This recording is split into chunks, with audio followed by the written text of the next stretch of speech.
Götür bunu, ged onun səsini gizlin yaz, videosunu da gizlin çək. Sonra gətir biz ondan məhkəmədə istifadə edəcəyik xeyrimizə. Başqalarının səsinin gizlin yazılması və yaxud da video çəkilişinin gizlin həyatın keçirilməsi cinayət müəssisəsinə səbəb olurdu. Azərbaycan Respublikasının Konstitusiyası ilə hər kəsin şəxsi toxunulmazlığı hüququ qorunur.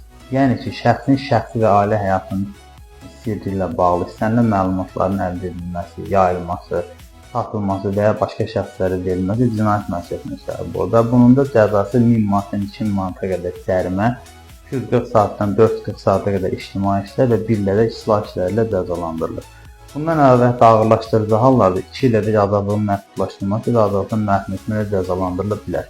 Bilmək lazımdır ki, yalnız bəzi hallarda bu cinayət müəssisəsinə səbəb olunur. Bu, hansısa cinayətin qarşısının alınması və yaxud da cinayət işinin istintaqı zamanı həqiqəti üzə çıxarmaqdan ötürü tətbiq oluna bilər. Bu halda cinayət müəssisəsi yaratmır.